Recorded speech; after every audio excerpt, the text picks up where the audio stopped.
Hello and welcome to the 124th episode of Downtime Podcast with Alyssa and Jeremy. Today we have special guest Jordan back on the podcast. What's up? Hey, thanks for having me again. Yeah, no problem. So Alyssa's out again, but we have a lot of exciting stuff that we're going to talk about. But to kick it off, what are you playing right now? Still same old? Yeah, I've still been playing Destiny 2. They've added a few new things to the season pass or the Shadowkeep expansion. So I've mostly just been grinding that out. It's starting to slow down though, so I might try to find another game to play right now. I believe Blizzard released, you know how you heard of like auto chess, right? Yeah. Like how there's a Dota one and there's a League of Legends one, and then now Blizzard's making their own like Warcraft based one, kind of like Hearthstone. Yeah. I think it's a Hearthstone spinoff, but yeah. So I might check that out, but I'm still not sure how I feel about the whole Blizzard controversy stuff. So I don't know. I'm not really sure. Yeah, it seems like, well, we're going to talk about it later, but the overall thing that I want to say is it seems like once BlizzCon happened, it was kind of divided, and then the people that were like against Blizzard turned back and were like, oh yeah, hey, they announced a bunch of stuff. We should check that out. Yeah, I noticed that. It's like, is the controversy just over? Like, I don't know. But anyways, so still doing Destiny. You might hop on something else. So yeah. Okay. I might want to check out. I might want to go back to Apex Legends. I know they've added a bunch of new characters and they've done something like revamped the map or something like that.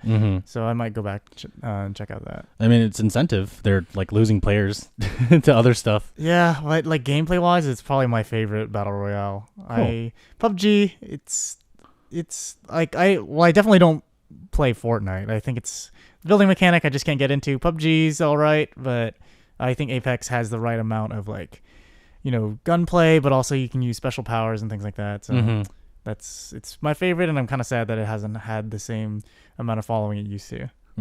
Yeah, it's hard for popular games to stay in the spotlight. Yeah. Remember the culling?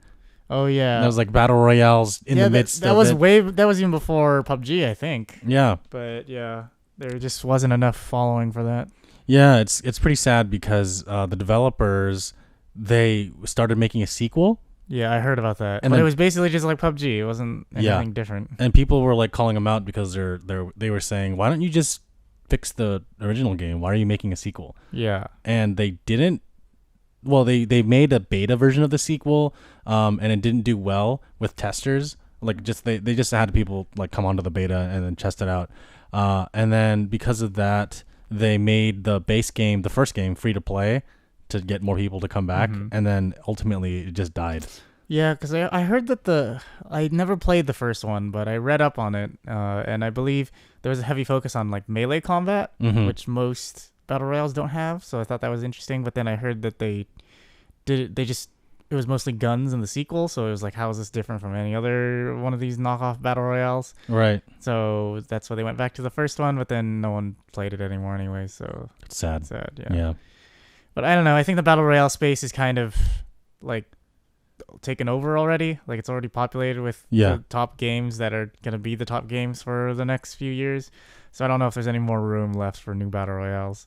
It's kind of like the MOBA space. Like you're either playing Dota or you're playing League, and that's about it. Like I think you're either playing Fortnite, PUBG, and maybe Apex, but that's about it. Battlefield also has a battle royale, but no one really talks about it. I don't really hear about that though, so I don't know. And then Fallout 76 has a. But is anyone really gonna be playing that? I mean, we've both expressed interest in the past, but my interest is gone. Yeah, at this point, I'm not. I only know one person who owns it, and even he doesn't play it. That's okay. Yeah, that's when you have to be like, yeah, we're not gonna get this. Yeah, I think it's over for them. Yeah, whatever. So I'm playing DBD still. Nothing. I have nothing to say about that because I already talked about it. Every time we talk about it, I always tell you more, but then I'm at the point where you already know about it, so there's no point. Yeah. Are you ever gonna pick it up? I bought it. Oh, you did? Yeah, what? I just haven't played it yet. Okay, I've just been grinding out Destiny 2. Okay. But I'll install it and we can play sometime. Yeah, let me know because I bought it when it was on sale on Halloween because I was like, I might as well. Did you get the Stranger Things? I got the Stranger Things. Oh, okay. Yeah. That's my favorite DLC right now. Yeah. I mean, like, I guess Do you have any of the other DLC? I do. When I say favorite DLC, it's kind of a moot point because when you buy DLC for Dead by Daylight, you're only buying characters and potentially maps, but then the maps are kind of universal. Like anyone can play on them if they get matchmade. Exactly. Okay. Yeah. So in a sense, it's just like they unlocked it, and if you buy it, then in your Blood Web, you have the chance to unlock the map. And that's about it. But other people can just unlock it and then throw a coin in and be like, hey, we're going to go there. And then you can just go there. Okay. Actually, I do have one bit of news about Dead by Daylight. There's a teaser that was released yesterday as of the recording of this podcast. And so of course, all the killers are based on either the original ideas or based on like existing properties. Yeah. Like, Ghostface or Freddy. So one of the original killers, they all have lore stories, by the way. So one of the original characters, her name is the Spirit, and she's this Japanese girl that comes from like this really old family. Okay. And before I go into the teaser and why it's important, so the story is her name is Rin, the girl. She comes home one day and she finds her dad holding a sword. Well, her mom's also chopped up into pieces, and he's like cutting her up still. Okay. And then he turns around and he has this like really crazy look in his eyes, and he slashes at her, and then she tries to crawl away, and then like bits of glass fall into her, and then she falls down a window, and then he kills her. So she has all this anger in her, and she wants to like, get revenge for her death get revenge on her father. But the reason why the dad did that was, one, there was like this voice telling him to do it, and he didn't know what it was. And two, he basically got fired from his job. And, in Japanese culture, it's very hard to both move up and also to stay in your job. And so he felt a lot of pressure, and he wanted to get a raise, but he couldn't get a raise. And so they fired him. And so, he comes back home, he's drunk, and he hears the voice. He picks up the family samurai sword. There's 3 of them. There's a katana, a wakizashi, and a tanto. And the killer Spirit, her name is Spirit, Rin, because now that she's a ghost, she wields the wakizashi. But the teaser trailer that was revealed shows there's like this demon mask sitting in front of the swords and some incense, and this blood goes into the mask, and the incense lights on fire. And if you go into the game, there's a map called Yamaoka Estate, which is the family house, and you can see where Rin died and where the dad basically killed the mom. You could see the same Oni mask with the 2 incense lit next to it and the family swords. The katana, the biggest sword, is missing. Oh. And it was there before, and then the developers took it out of the map. So it was pretty cool. Like they were consistent. So is like the new killer going to be the dad? So people are suspecting that this is probably going to be the dad, or whatever entity, like whatever demon is possessing the dad. Yeah. So basically the dad and the survivor character, because usually the DLCs come with a killer and a survivor. Yeah. But in the rare case, like Ash from the Evil Dead, he's like just a survivor character. There's no associated killer. Yeah. But with a big DLC like this, because it's called Chapter 14, the killer is probably going to be the dad, and the survivor is probably going to be the mom. Oh, that's interesting. Yeah, because they already have the daughter. It wouldn't make any sense for them to make the daughter like a human version of her, a survivor. But I can also see why they would make her the survivor, because there's just like the whole story part of it. But we've never seen the father or the mother in any lore. It's cool. So I know they have paid DLC. Do they also release free ones too? Occasionally. For example, you could play as the Left 4 Dead characters. You can play as Bill, the only Left 4 Dead character, but there are certain characters that have outfits of like Francis and Rochelle and Ellis, Zoe, and So Bill from Left 4 Dead, he's a free DLC character, and he has unique perks. But yeah, each character does have a backstory, and it talks about, like for the Stranger Things characters, it talks about the show a little bit, and how Steve is friends with Dustin, and Nancy was a journalist and all that stuff. And for Bill, they talk about how he's a Vietnam War veteran, and then the zombie apocalypse, and his death. So yeah, it's kind of cool. So does the game take place in some kind of like limbo world? Yeah, I'd say it's like purgatory that's controlled by this creature called the Entity. No one knows what it is. It's just like this like evil spirit. Because I watched the trailer for Bill, and it shows him when he dies, like in Left 4 Dead, and then he wakes up. So I assume it's like some kind of weird afterlife limbo type of world. Yeah. Yeah. So so right now there's I guess it's a DLC that was released where it's more incentive to do things in the game. It's called the Archives. And what the Archives do is you complete certain tasks, and after you complete them, you can read lore about the game. Okay. So they're cool. adding on, after so long, they're adding on to the lore. So I think now is a really good time to be like a Dead by Daylight fan because they're introducing so many good things. And I just hopped on in September. So like I didn't know all this was happening. And then now it's all happening. I'm like, wow, this is awesome. And my friends are like, yeah, where was all this before? And where were you Where were you before all this? I'm like, I didn't know you guys existed. And, I didn't know this game was so popular. So, no, it's been fun. The lore stuff talks about kind of what the entity is and what it isn't, and that it pulls people from different dimensions basically into their world. So each trial or match is like a specific realm where there's one killer and 4 survivors, and then it's just a test to see if everyone can escape or not. And that's all the entity does. And that's, setting the stage for the whole gameplay aspect of it is 4 players, 1 killer. And the entity just controls what's happening in the match and all that stuff. So yeah, if you look at it at a gameplay perspective, they explain it with lore, which is kind of cool. Yeah. I like that. Destiny does the same thing where they try to how you die and you respawn. Yeah. The fact that you get respawned is part of the lore. The characters can't actually die. Yeah. And then the loot that you get is also explained in the lore. Even the currency, everything, all the game mechanics are somehow explained somewhere in the lore. So it actually works with the. So in most games, when you die, it's not canon. It's the story is basically you did a run through where you never died. Yeah, you died. Yeah, but I always like it in games where they actually try to explain the mechanics to make it seem like it's more immersive, I guess. Yeah, no. For the casual fans, they're like, oh yeah, I'm just gonna grind and get some money and then spend it on these cool weapons. But for the hardcore fans, they're like, oh, there's a reason why you die, or there's something happens. Yeah, there's when you a die. point for all of this happening, and yeah. it all makes sense in terms of the lore. That's cool. But other than Dead by Daylight, we did Extra Life recently at the beginning of this month, and we played Luigi's Mansion 3. Yeah, it was fun. Yeah, we actually should finish that game. Yeah, it's pretty fun. Yeah, the co-op is it's pretty. I like the way that they implemented it because it's you can see that you could definitely do this solo and just kind of switch between the 2 characters.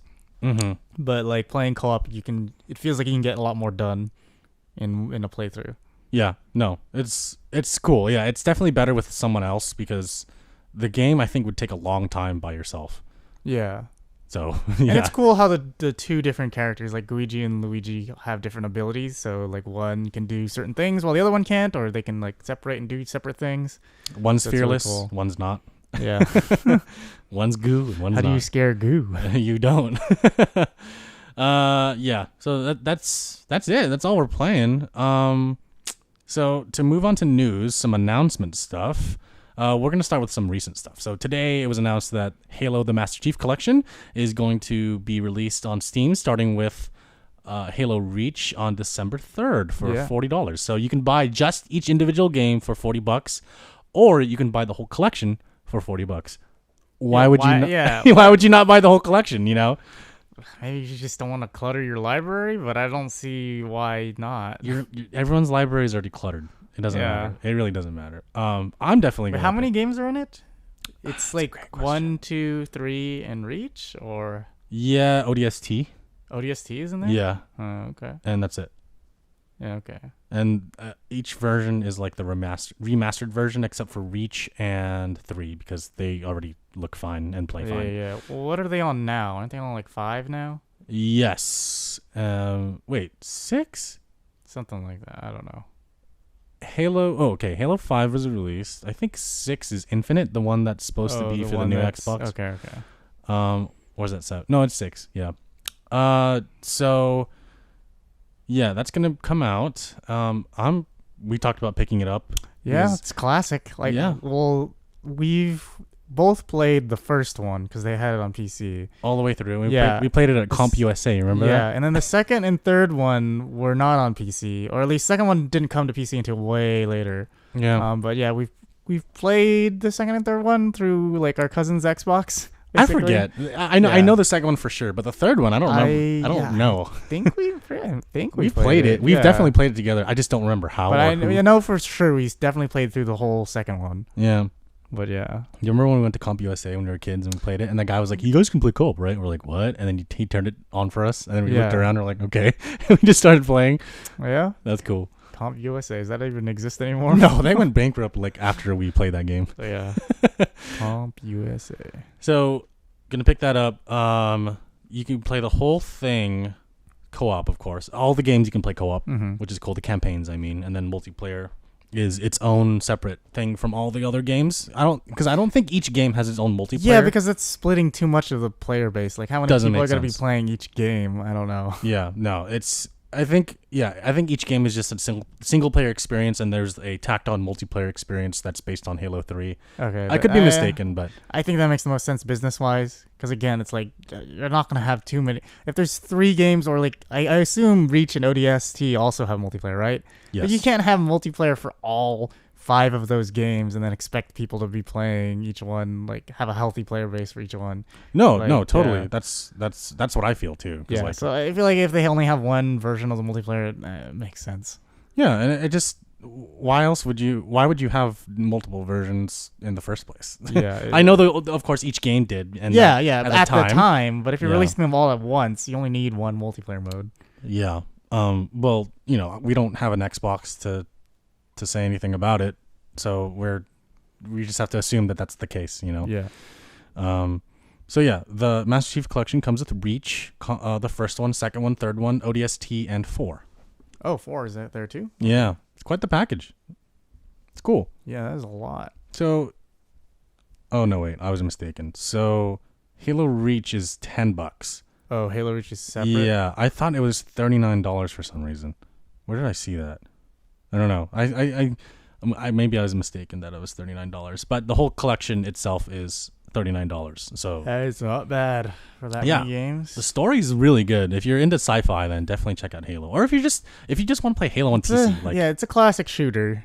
It inspired a lot of the modern day. Like Destiny is made by Bungie, who made the original Halo, and you can definitely see the Halo inspiration from Destiny. It has a lot of the same mechanics, same sort of feel. Floaty jumpy stuff. Yeah, floaty jumpy stuff. You got grenades. The gunplay seems really similar. You have the you can smack people. The melee, the Spartan punch. Yeah. No, that's cool. So, yeah, be on the lookout for that. December 3rd is the first launch of Reach, and they said after that they're going to come out with more, but we don't know when because they're trying to perfect each one for PC, which I really appreciate. Take your time before just shoving something out there and then patching it later. But yeah, moving on from that, BlizzCon happened at the beginning of this month as well. Again, as we mentioned earlier, there was a whole Blitzchung thing that was happening, and then when BlizzCon finally happened, there were of course Hong Kong protesters there, free Hong Kong, all that stuff. But they weren't making too much of a ruckus from what I was reading before. On the flip side of that, Blizzard did announce Diablo 4 and Overwatch 2, and that Hearthstone... it's like Hearthstone Battlegrounds whatever, or something like that. I don't know. So there were some cool things that came out of it. People, and then, of course, the fans were like, oh, you announced these cool things. Forget Hong Kong. When is this coming out? Yeah, I heard they made like an apology about it, but I don't know how effective that was. It was J. Allen Brack, or Jab for short. He's the president of Blizzard, and he started off the whole thing with like saying sorry and what they could do better and all the other stuff. But of course, there are people that would be like, yeah, whatever. Those are just empty words.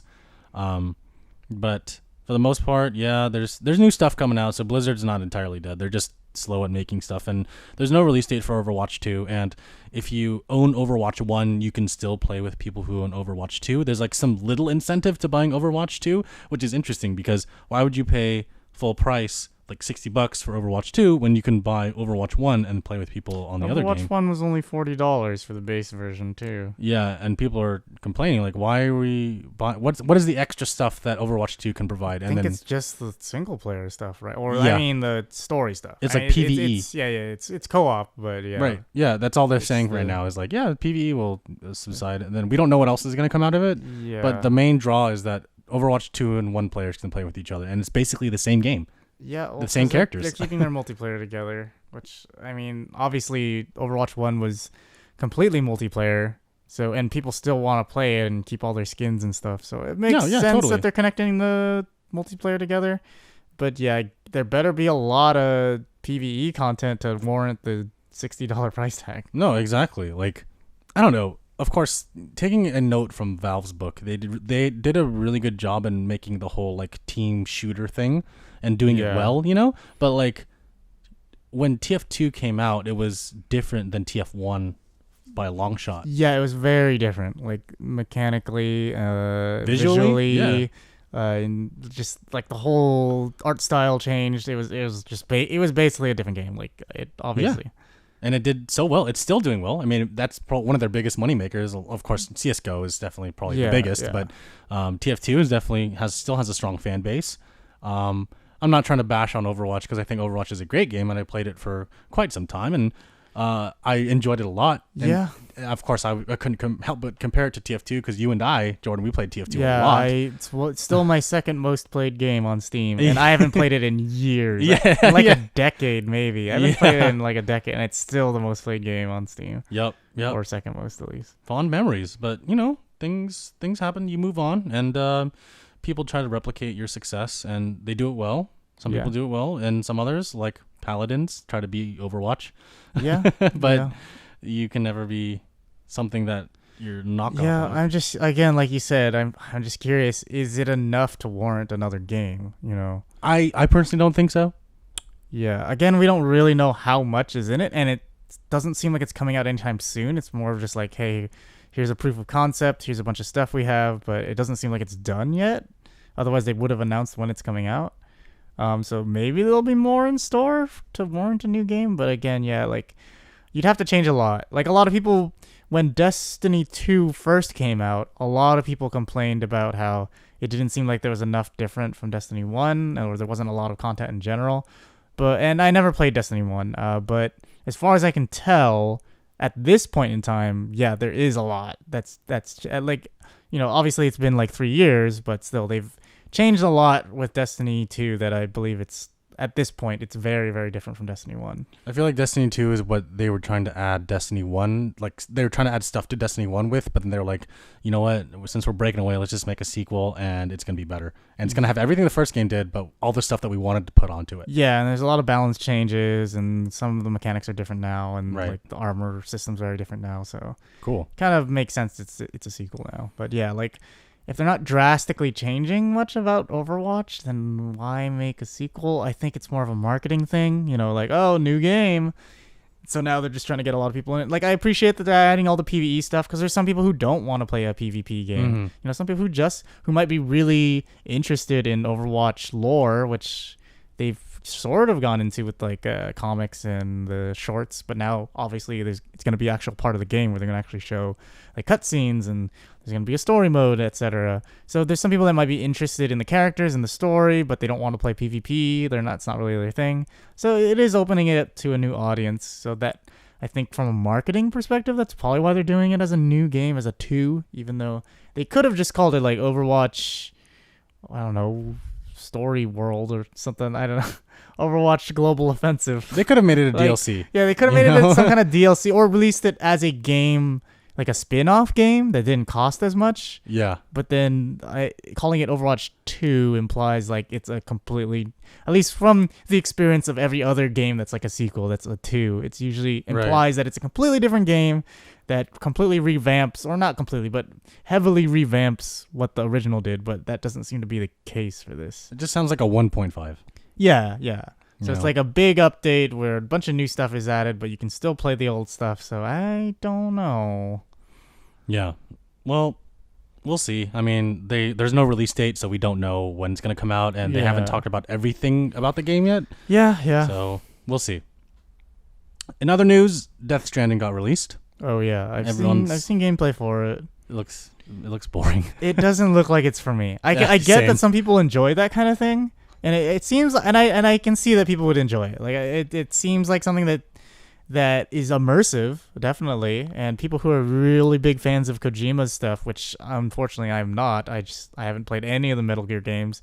I watched a video trying to explain the storyline, and boy, that is some Kingdom Hearts shit right there. Like, I was like, I don't even know if Kingdom Hearts is this complicated. Maybe. I think it's more complicated. But probably. There's been more Kingdom Hearts games, I think, or maybe not. I don't know. I don't know anymore. But yeah, like they're both very, very confusing. Where there's people who are pretending to be other people and people who are clones and like all kinds of crazy stuff going on. And I'm just like, I can't imagine what Death Stranding's like. At its heart, everyone's been saying there's been a polarizing like love and hate for this game. Yeah, there are people that are saying like both sides equally are saying that it's a Kojima game, which makes sense. The people that love it are saying it's like it's very deep and convoluted and some things don't make sense, but that's Kojima. There's people that hate it saying this is so boring, this is so stupid, I don't get any of it. This is Kojima. You know, having not played it again. It looks like a delivery man simulator. Yeah. Which, again, some people might be really into. Like Euro Truck Simulator, that game is super popular.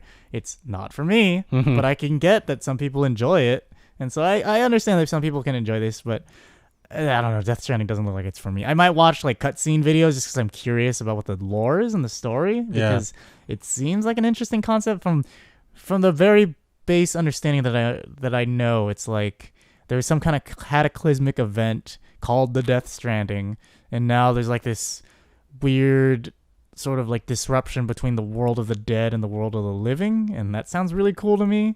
So I might just watch like cutscenes or playthroughs just to see the storyline, but I don't imagine I'll be playing this game or buying it. Yeah. No, I feel the same way. It's from what I've seen, the whole concept is you deliver packages and then you get to a certain point and then a cutscene plays and then story's added and then you have to deliver more packages. You get to another point, cutscene plays, more lore, go to another point, so on and so forth. That's what the sense I'm getting, because it doesn't look like you fight anything. No, there's combat. I've seen really? Gameplay of combat, but the combat is not the focus of the game, so it's very, very basic, and it's like not. If you're playing for combat, you're not gonna really get that. Like you punch a couple dudes and you have a gun and you shoot a couple dudes and like it's not a focus of the game. It's just a side thing that you can do if it comes to that. Yeah, no, that makes sense. And I think that's what Kojima wanted. Like he's known for his sneaky games with a little bit of combat, and that's what this is.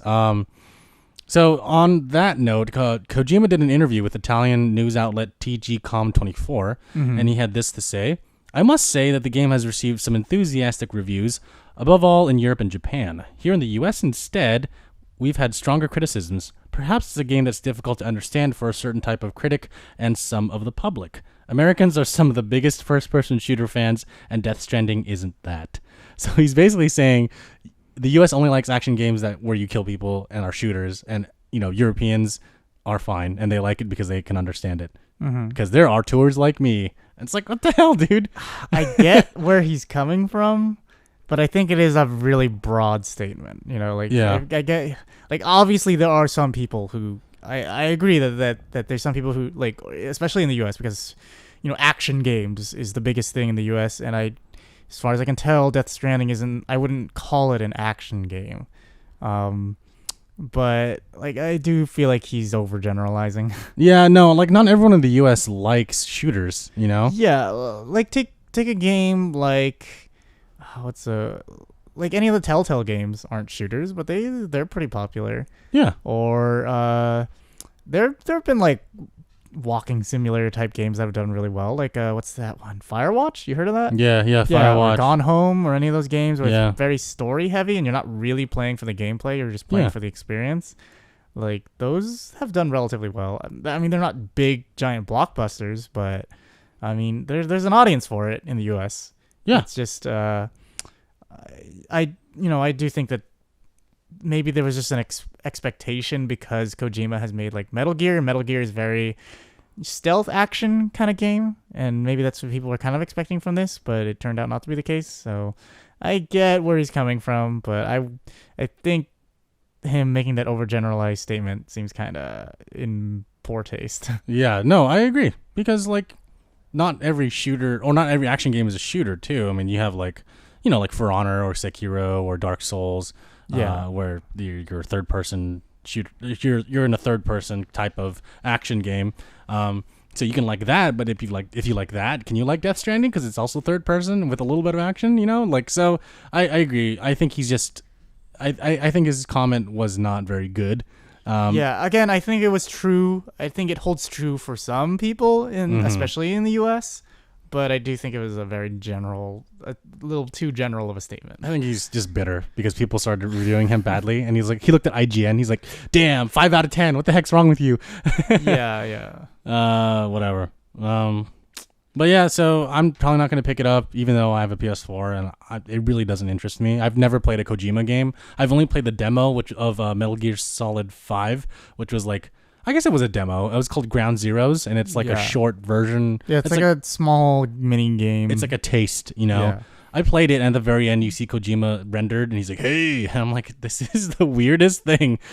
It's weird. Yeah. I think Death Stranding has some weird stuff in it. Like, what's his name? Conan O'Brien is in it, I think. Yeah, no, like, I thought that was a joke, but it's actually real. He's actually in the game. This is Kojima. Kojima makes, like, these really, like, intense, serious games, but then he adds weird shit in it, too. Yeah, I mean, that's the hallmark of Kojima, which is actually true. Like, even though I'm doing the voice, like, that is true. Yeah, like, Metal Gear seems very self-serious, but I know there's also some weird stuff in it. Yeah, there's, like, some weird funny humor stuff in it on the side. It's like, okay, this is okay. But yeah, I feel like that's just part of his trademark and who he is. Yeah.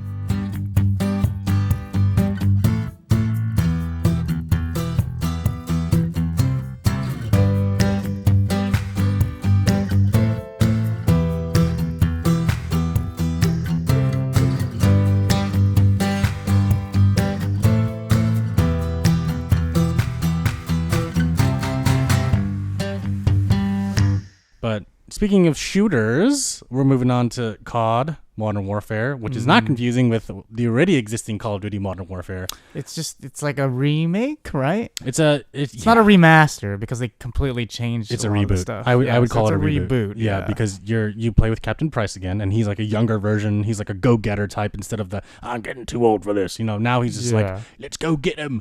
And of course, Captain Price is.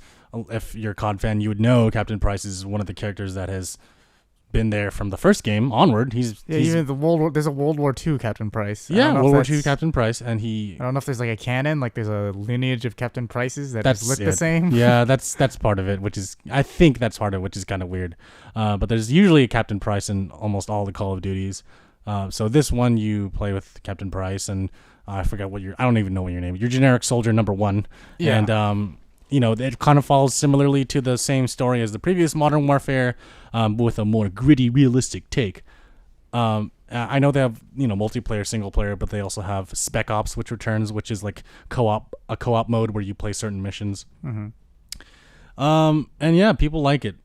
It's COD. That's it. I mean, they're just remaking the first Modern Warfare game, which is like what kicked off COD is like one of the biggest shooters of all time. Mm-hmm. You know, like Call of Duty as a World War II game, like it was good. You know, like we played it, but I think when they went to the Modern Warfare, that's when it blew up, and then suddenly you had all these new modern shooters that were trying to mimic their success. So it's basically it's like Halo. You know, it kind of kicked off a trend in first person shooters. So, you know, like. Props to them.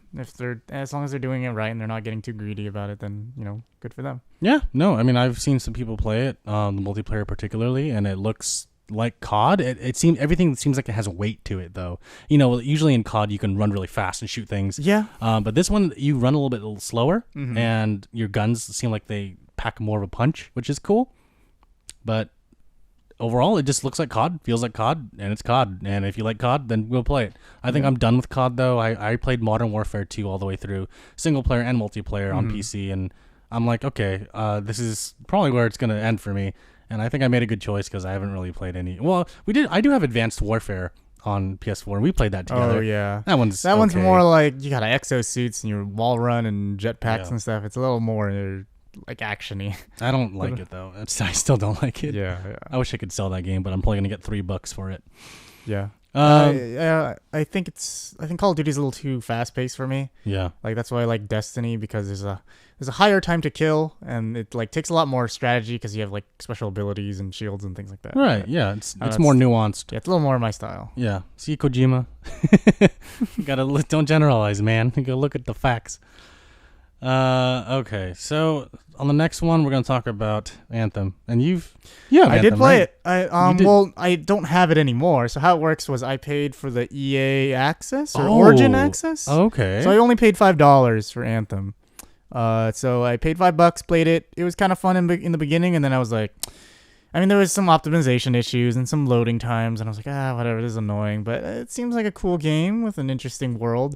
But then I just ran out of things to do, and I was just like, I kind of don't want to play this game anymore. There's only one setting. There's like a jungle world, and that's about it. Like, there's no other planets that you go to. That's boring. Yeah, it's either you're in a jungle or you're in a cave, and that's about it. Yeah. No. And then I was like, I've kind of seen all the locations. I've played all of the what are they called? Javelins. I played all the javelins. Don't know what that is, but okay. That's what the suits are called. Oh. And then I was like, I've pretty much done everything there is to do in this game. So I think I'm done. You speak for a lot of people. I think most of the people that have played Anthem, but EA thought differently. They're like, okay, we're gonna save this franchise because BioWare is like, one of our greatest studios. Yeah. And they're like, we want to make this a better game, and we know BioWare can make it a better game. And BioWare's lead producer, Chris Robinson, was like, yes, we're going to make it a better game. And he became the face of it. And he was like, this game's going to get better over time. You guys just wait and see. We're going to keep adding stuff to it. It's not going to be this boring game. And it turned out a few days ago, he's leaving.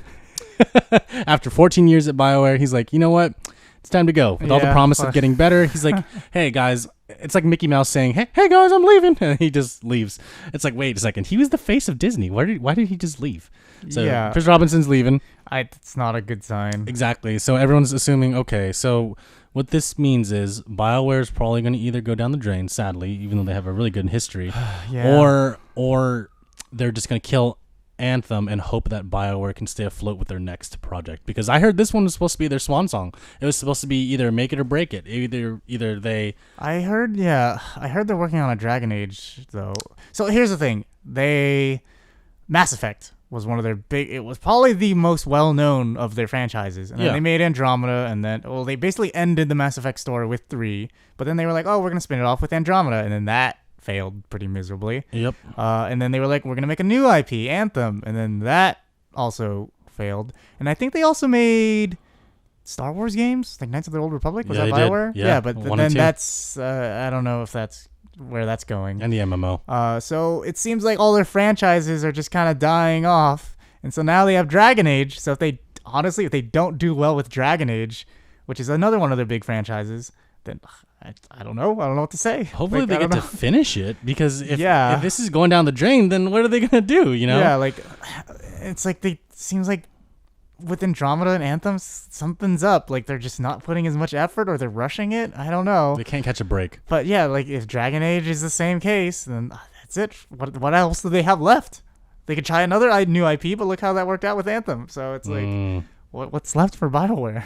Do you want to be Iron Man in a world where you do nothing? Sure. I don't know. Yeah. We'll see. Whatever. Yeah. I've never touched it. I think it's too late for me to touch that game. Yeah. So. If they really want to, like, the risky move, but it could work out, is to just kill Anthem and then make an Anthem 2 that's bigger and better. But I really don't think they may not have it in them. I think they're just slowly trying to kill it. So. Yeah, because they still have some people playing it. But is that enough to make enough money off of that to keep it going? I don't know. Probably not. Who knows? We'll find out more in the coming months, I think. Yeah. So moving on from gaming news, Disney Plus has also been released, and we're subscribers. We watched The Mandalorian yesterday, and thoughts so far?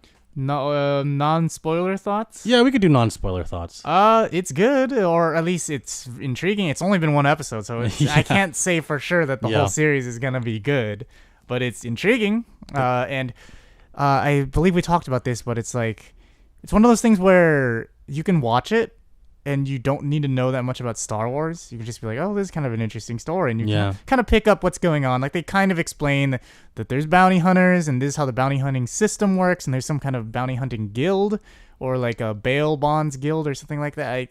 The robot says something about a bonds guild and then some regulations or whatever. But it's one of those things where like you can kind of just watch it and you can figure out what's going on, but you don't need to know, oh, this character is that and this character is that, because they're all new characters as far as I can tell. So yeah, you don't really need to know that much about Star Wars. You don't need to have seen all the Star Wars movies to even get into this. It would help.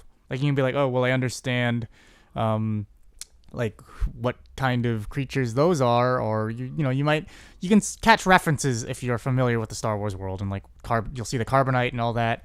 But again, like I said, you don't need to know that much about Star Wars to get into this, as far as I can tell. Yeah, no, that's a great way of introducing it, because I think they do a really good job of setting it up. Yeah. And there's some iconic things within the Star Wars franchise that everyone knows, like stormtroopers. Everyone knows what they look like. Everyone knows what color they are. And everyone knows the name. If you say stormtrooper, everyone's like, oh, yeah, the white guys with the helmets.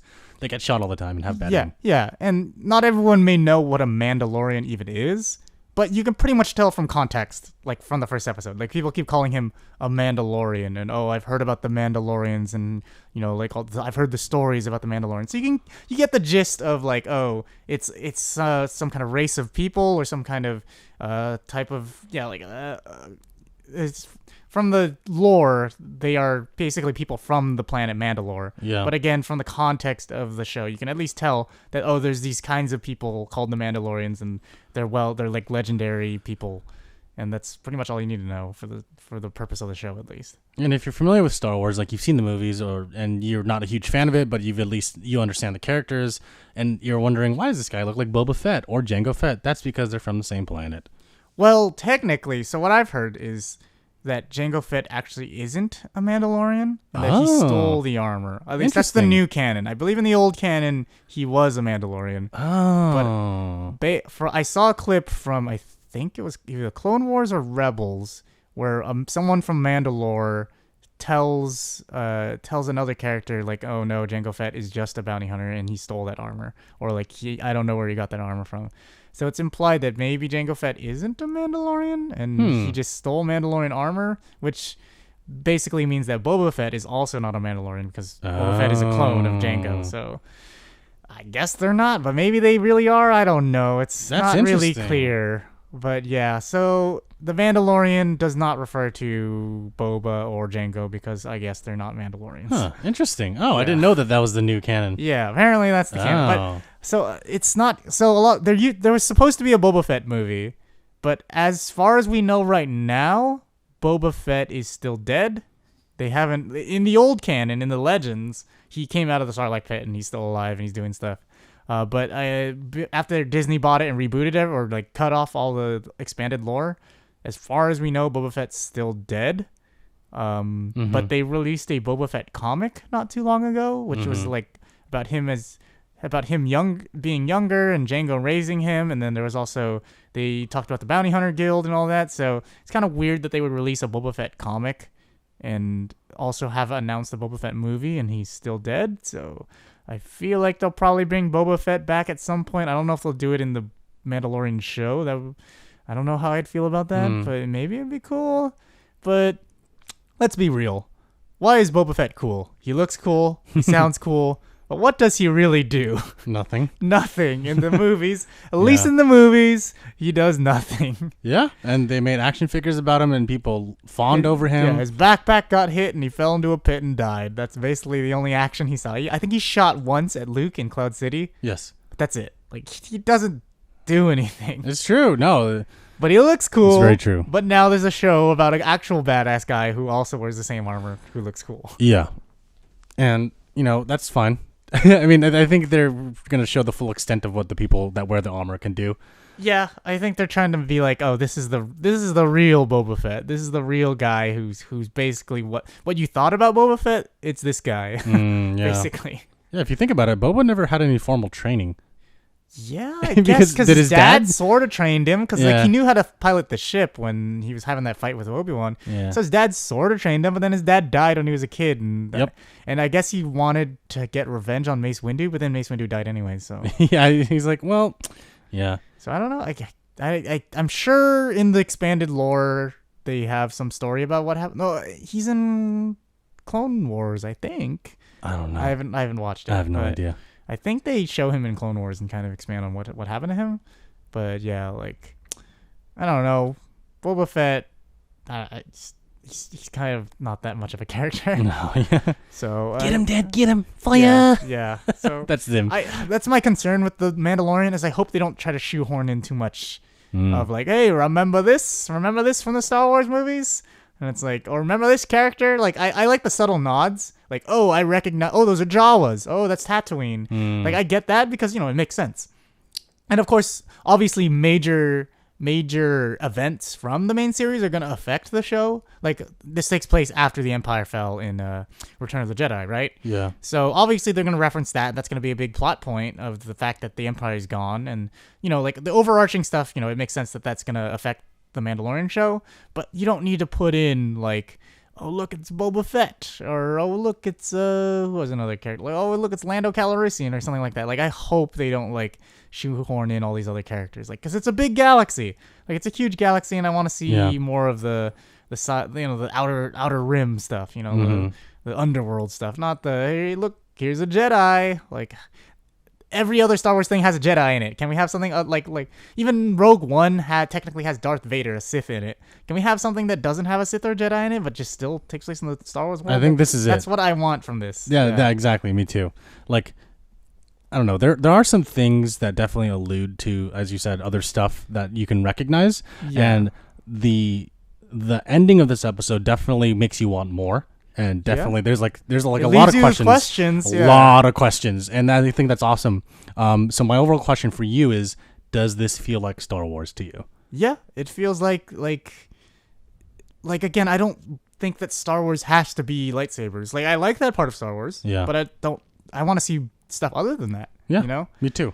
Like, it's like saying if every Game of Thrones episode had to have a dragon in it, that part's cool, but I want to see stuff other than the dragons, and thankfully Game of Thrones does cover a lot of different ground. But yeah, like for Star Wars, I've seen all the Jedi, I've seen all the Sith stuff. Show me something else, show me the bounty hunting side, because you've introduced that in this series, and I want to see that part, And so, yeah, it does feel like Star Wars to me. It just feels like the part that doesn't include the Jedi, and I'm okay with that. Yeah, no, I agree. I think that's a good point. So, yeah, I mean, of course, everyone knows that the Jedi are some of the things that the whole Star Wars movies have been based around, and definitely the Skywalker saga is all about that. Yeah. But I like that we're branching off away from that, and we're going to things that we'd like to see, because I'm tired of seeing like Tatooine or Jakku or Hoth. I'm tired of seeing all the same planets. I want to go somewhere new. I want to see something and someone new doing different things. Yeah. And I get that if they go to it still makes sense if they go to some of the other planets, like the notable planets, because if those are big popular locations in the world of the universe of Star Wars, it makes sense that the characters, like, he does go to Tatooine. At least I'm pretty sure it's Tatooine, because there's Jawas, and I don't know if Jawas exist anywhere else. But it makes sense because that's like where the criminal underworld is, and it's a very big popular planet on the Outer Rim. And I think it would be cool to see some other planets, him returning to other planets, but seeing other parts of it. Mm-hmm. Because one thing about Star Wars is, like, obviously Earth has many different biomes. Like, you have like a snow area and the desert and the forest and the ocean. But in Star Wars universe, it's like you have one planet and it's just one thing. This whole planet, it's just forest. This whole planet is just water. Yeah. So it would be kind of cool if they went to one of the same planets, but it was like, oh, here's another part of it that you've never seen before. I think that would be interesting, or I hope they do that, but I don't know. Also, I think it would be cool if they go to Coruscant, because we have not seen Coruscant since the prequels. So I'm like, is it still there? Like, it has to be, right? It's still there. It was ruled by the Empire. It had to have been like an imperial planet. But like, what happened to it after the fall of the Empire? I'm kind of curious about all that. We did see it briefly in Rogue One, like for like a hot second. Yeah, when they show like Jin's childhood. Flashback. Yeah, shows her like she lived on Coruscant. So I imagine there's a big criminal underworld on Coruscant. Yeah. So I kind of want them to go back to it because they just haven't shown it. Yeah. So part of the official canon is that when the New Republic, after they defeated the Empire, when it was formed, Mon Mothma, she's like one of the heads of the New Republic. Yeah. One of the people that created it. The Rebel Alliance, and then now the New Republic. She made a push to move the headquarters. Not the Senate, like the headquarters from Coruscant to a new planet, which is the one that gets blown up. Spoilers, it gets blown up in Force Awakens. So that's the capital planet of the New Republic, and it gets destroyed. So Coruscant still exists. Yeah, so it's still fine. What's going on? I want to see more Coruscant. It's probably still a city with stuff. It's got that whole cyberpunk look. It's a big. Again, each planet is one thing, and Coruscant is a city. Yep. Each planet is just one biome, which is so cool, but still. It's like there's not a lot of variety. But I kind of want them to go back there, and I just want to see what's going on in Coruscant. What's the news? What's the update? What's Dex up to? Because again, it was probably like, if not, I assume it would have been the capital of the Empire. I don't know that part of the war. It was, yeah. Yeah, so what happened when the Empire fell? Was there a civil war between the loyalists and the people who supported the rebels? Like, is there like a war-torn part of Coruscant? Like, there's so much they could do with it, and I kind of want to see that. Remember they were celebrating and they pulled down the statue? Yeah. But I imagine there were some people who were like, well, I'm wearing this Imperial badge. I should probably get the fuck out of here. Yeah. Take off my armband. There had to be some loyalists who were like, I kind of liked my cushy life in the Empire. So right. I imagine there was some conflict on Coruscant. So I'm kind of curious to see some of that. No, absolutely, and also sounds like from the Mandalorian that the economy fell because all the planets that were under the Galactic Senate were using Imperial credits. Yeah, and so and the Mandalorian dude himself says like these are like worthless. Yeah,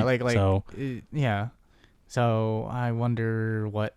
Yeah, like, is there a universal currency now? Because the other guy, he pays him in calamari currency, I think. I forgot what it was called. It was like calamari. Slimy. I don't know. I forget the name.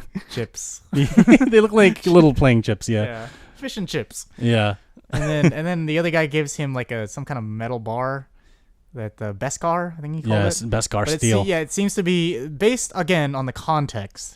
Again, you don't need to know anything about the lore, but based on the context of what they're talking about, it appears to be something that comes from Mandalore. It's like something like some kind of Mandalorian metal, or it's used to make Mandalorian metal, and he's giving it back to him, but it's supposed to be very valuable. But it has like a stamp of the Imperial symbol on it. Mm-hmm. I guess this is kind of spoiler, but it's not a huge spoiler. He literally just gives him a piece of metal as payment, and it's not a huge deal. It's the equivalent of Nazi gold. Yeah, it's basically on the context, on the lore, it seems like it was stolen from Mandalore. Yes. So it's basically Nazi gold because the Empire is basically Nazis. Yeah, let's put it that way. And it's given to him by a German guy. It's even worse. Yeah, an old German guy. Before we go into that, I just want to say the cast is pretty stacked for this, which is awesome because I think they needed it. So the Mandalorian, the main character, we don't know his name. It's just called the Mandalorian at this point. Is played by Pedro Pascal, who everyone knows. Yeah, what's his character's name again? Oberyn Martell. There you go. He got his eyes gouged out. Yeah. Spoiler alert for Game of Thrones. Whatever. If you haven't watched it by now, you probably don't care. Show sucks anyways. Yeah. And so it stars Pedro Pascal, and it stars Taika Waititi as IG-11, who is a like bounty hunter droid. And I guess his droid models are all bounty hunters. I assume they would all sound the same, so technically I guess he could play more of those characters. Right, unless they change the voice box or some other. Yeah, well, because he's based on IG-88, who was in Empire Strikes Back, who also did nothing. But IG-88 doesn't say anything, so as far as we know, they all sound like Taika Waititi. Let's put it that way. Yeah, now he's the official voice. Yeah, Disney loves Taika Waititi. Yeah, but he's good in this. Yeah, he's very good. We'll talk a little bit more about that in spoilers. Yeah, and then we have Carl Weathers as like the guild dude who gives stuff out. Karga, I think. Grief. That's a weird name. They all have weird names, but he like gives assignments. He's like a guild member that like gives assignments to. I think he's like a guild head or something. Yeah. Again, based on context, it seems like there's a bounty hunting guild or a bonds guild based on what IG-11 says, and then there's all these people who escape bonds. So as far as I can tell, bounty hunting in general is a legal business. It's like it is in real life. Like there's actual people who are bounty hunters who look for people who escape paying their bonds or paying their bail. And then like people who, criminals that escape and can't be found by the authorities, you basically hire these bounty hunters who go out and find them, again, just like real life. But I assume there's also like an illegal underworld of bounty hunting too, which seems to be what our main character gets into. Yeah. And then in the first episode, we get a glimpse of Werner Herzog. Who's in the trailer. He's in the trailer. Everyone knows that. And now, look, we see him in the first episode, and he doesn't lose the accent. He's very Werner Herzog, which is awesome. And of course, as Jordan mentioned earlier, he's the one that gives the Beskar steel. Yeah, should we just get into spoilers? Should we just talk about? I feel like if you haven't seen it, watch it. It's good. If you like Star Wars, you'll like it. If you're not really into Star Wars, you can watch it without knowing too much about Star Wars. You just may have to, look up certain. Well, you don't have to look up certain information, but you may feel compelled to look up certain information to get a better understanding of the world. Yeah. But yeah, it just seems like a standalone story that you can watch without knowing much about Star Wars. You can just understand certain things from context. But yeah, like if you haven't seen it yet, definitely watch it. Yeah. So yeah. All right, we're gonna talk about spoilers in 5, 4, 3, 2, 1. Okay, go. All right, Yoda, a little Yoda creature at the end. I hope that's not a Yoda clone. That's a Yoda clone. That's some bullshit. No, like shoehorning. It can't be Yoda clone. Some like I don't know. Like it's definitely the same species. Yeah. Like no doubt. Like that is definitely the same species as Yoda. But like we were talking about this earlier today. Yoda's species. There's no name. There's no name for Yoda's species. And it's just referred to as Yoda species. Like I looked it up on Wikipedia. Yes. And it's just called Yoda species. And there's a few known individuals who have been that species other than Yoda. And all of them have been, or most of them at least, the named ones are force sensitive. Like Yoda is a very powerful force user. And there was Yaddle, the female version of his species, or a female individual of his species, who was also on the Jedi Council. So it seems like this species, as mysterious as it is, tends to produce some powerful Jedi. So we suspect that this baby may be force sensitive, and that's why the Empire or this fringe of the Empire wants it. But I don't know. We'll see. Yeah. No, it seems like the species is like the most force sensitive species as well. Mm-hmm. And to your point earlier, I really don't think this is a Yoda clone. It can't be. There's no way. That would be pulling. It's supposed to be 50 years old, and yeah, that would have to mean that they cloned Yoda way before Attack of the Clones. So it doesn't add up time wise. Yeah. So. Maybe it's Yoda's baby. He had an affair, and this is baby. Him and Yaddle. Yeah, it's called. Because Jedi are not supposed to. Yeah, I know, but I hope it's not Yoda's baby either. I hope it has no connection to Yoda other than being the same race. Two Jedis making love is a negative, but makes a positive, which is the baby. Yoda's baby is either. If you think about it, if he's related to Yoda, that's kind of racist. I know, right? You're like, hey. It's probably it. So I assume that guy's the same color as Yoda. So you all know each other, right? Y'all racial profiling are related to each other, right? Yeah, you know him. It'd be kind of racist if they make him related to Yoda or Yoda or something. Like just make it the same character but the same species. Like I appreciate that it's the same species because I want to know more about Yoda's species. So I think that's cool. But just don't make it related to Yoda, please. Well, the name has to be a Y, so it's either Yoda or Yoda 2. It's YOLO. No. This is baby YOLO. Oh, no. So, yeah, there's a baby Yoda at the very end, and then the Mandalorian kills IG-11 to protect the baby because he was an orphan, and he wants to protect orphans. Which means that IG-11 character is gone, but again... No, he's coming back. But like we said, like, there's more of those droids. And he's also a droid. They could just fix him. Yeah. So I imagine either... IG-11 will come back, or some other IG droid will take his place as a character. Yeah. So I don't know. We'll see. But yeah, no, that was a cool ending. Werner Herzog is definitely a scientist for the former Empire with his little assistant buddy, and they're probably gonna make some. They want the baby because they want to experiment. Because he referred to his assistant as Doctor. Yeah. So they're definitely scientists, and they want the baby alive, especially the assistant guy was like very persistent about having the baby alive. He's like, that's not what we agreed upon. Yeah. So, and then Werner Herzog has like when he's leaving, when the Mandalorian doesn't have a name yet. Like I I put it on the subtitles, and when he's talking, it just says the Mandalorian. So I don't know if they'll give him a name, if they'll reveal his name at all. But yeah, like so when the Mandalorian's leaving, he's like, "Oh, Beskar is back in the hands of a Mandalorian. Don't like it's good when like order is restored. Don't or something along those lines." So obviously he's implying that shouldn't the Empire be restored? Blah blah. Right. So, seems like their plan is this Yoda baby has something to do with that. So again, I think that it has something to do with him being force sensitive and that having some connection to like some kind of backup plan made by the Empire or the Emperor. We'll see. Yeah. Again, I feel like that doesn't tie too closely to the original series. I think that makes sense story-wise, that the Empire will in actual history, when the Nazis were losing World War II, they got really desperate and they tried all kinds of crazy things and experiments and all that. So I imagine it's kind of like that, where the Empire is basically lost, but they're going to try some whatever desperate efforts they have to try to put things back together, and that may include getting some kind of force-sensitive baby and like draining his midichlorians or something. I don't know. Yeah, anything. Honestly, anything. Or it could be completely wrong. Who knows? We have no idea. But I like where it's going so far. Yeah. I think it's cool. It's intriguing. It's interesting. Definitely a lot of little things that they added in, and some of them are callbacks, like the whole Life Day thing that the dude was talking about was really funny. And the blurgs. Yeah. We were like, what are these creatures? They look familiar. Yeah, we're like, where have we seen this before? I've seen this before. Like, is this in the lore? And so we probably could have just Googled it. But we have an old book that's like on the wildlife of Star Wars. Yep. And this is from like 1999 or something. It has Phantom Menace stuff in it, I think. Oh, let's say 2001. Yeah, so I think it's at least came out after Phantom Menace. So yeah, Phantom Menace was 99, and then Clone Wars was 2002. So this has to be like between the that time period.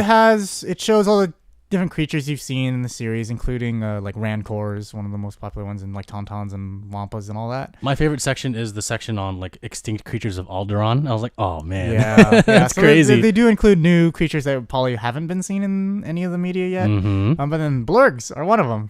Yeah, surprisingly. I was like, oh well, they actually took something from the lore and put it into the show, and I was like, I appreciate that. I wonder how much of the book is lore. Like, obviously, some of it has to be not lore anymore. I actually didn't look if that walrus creature was in the book either. I don't remember, but you could look and tell me.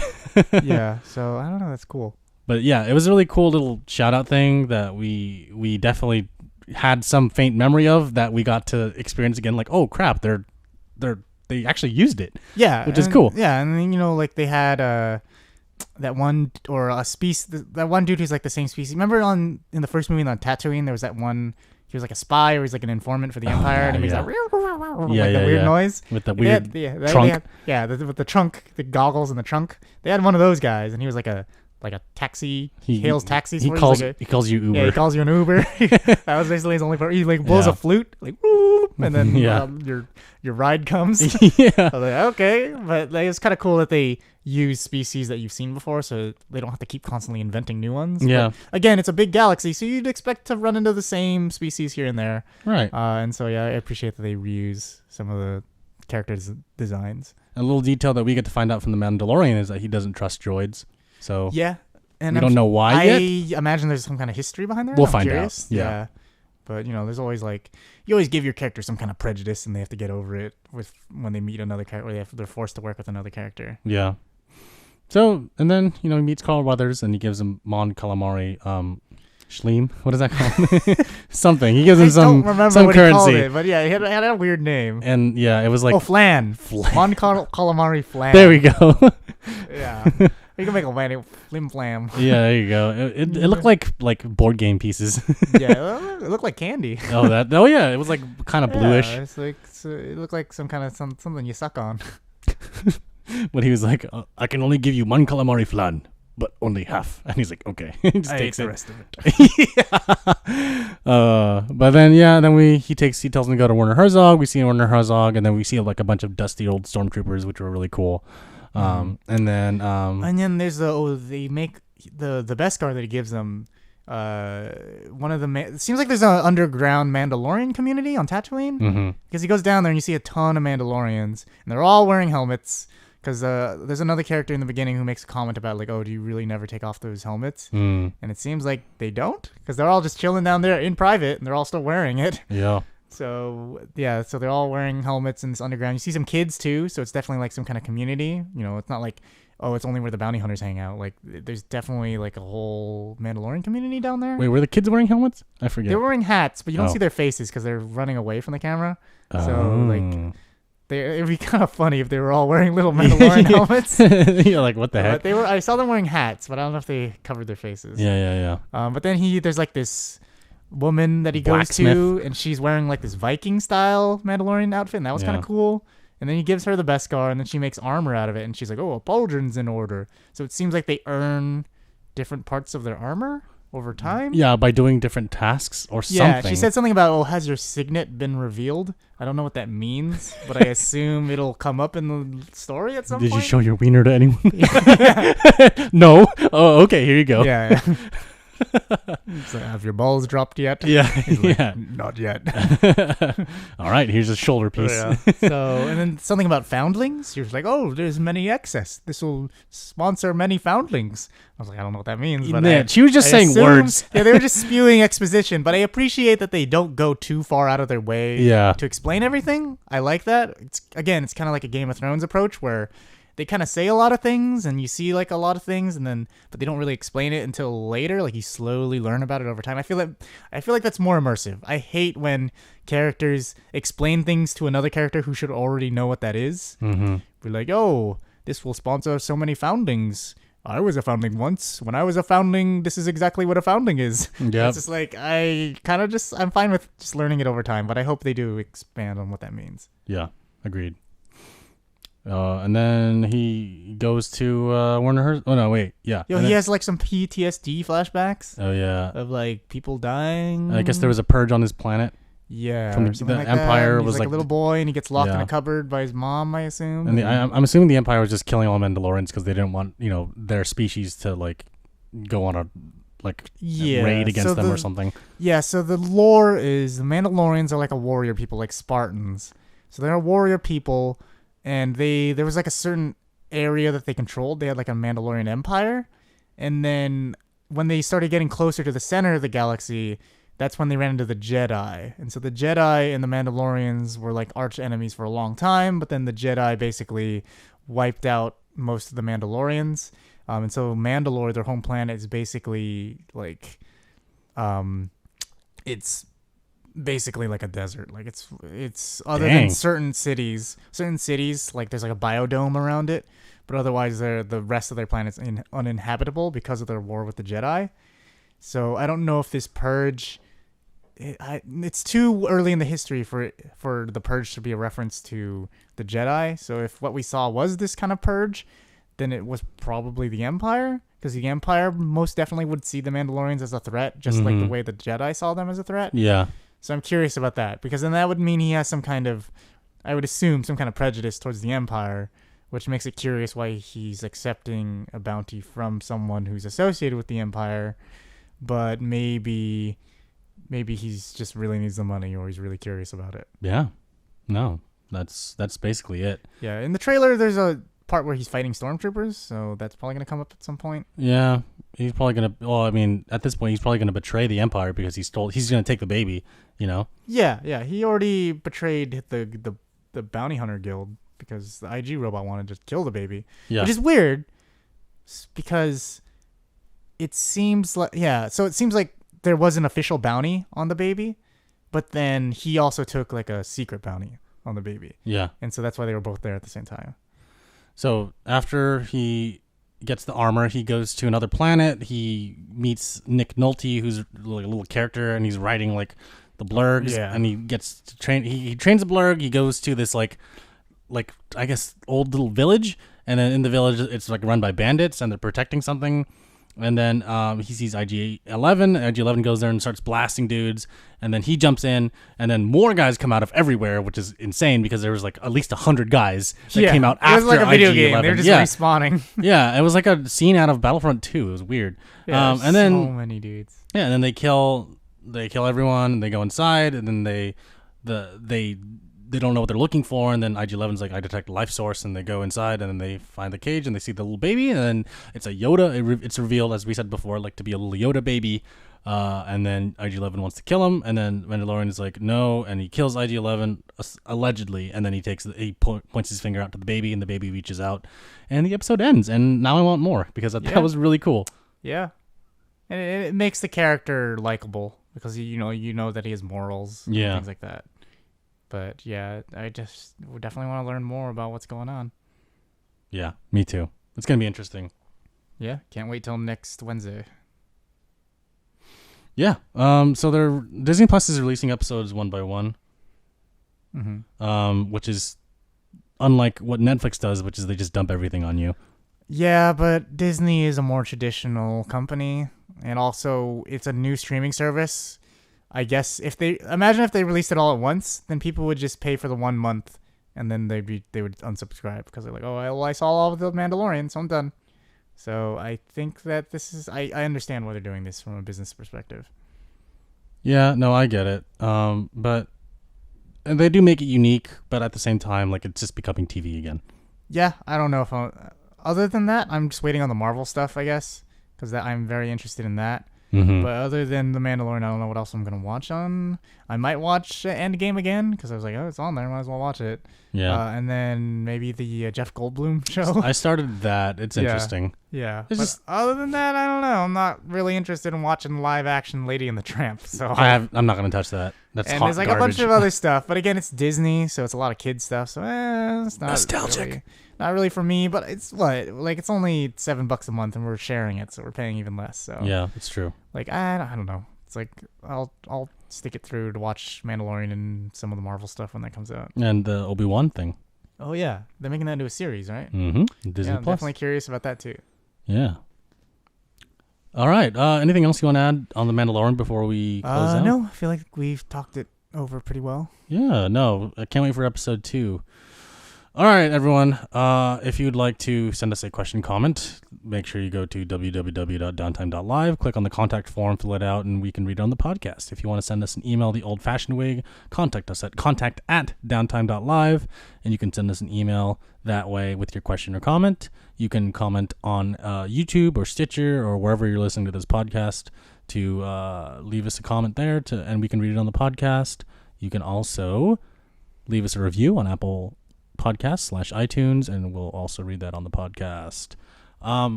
Yeah, that's about it. Jordan, thanks for joining me again on this episode. You've been listening to the 124th episode of Downtime Podcast. Have a good night. Night.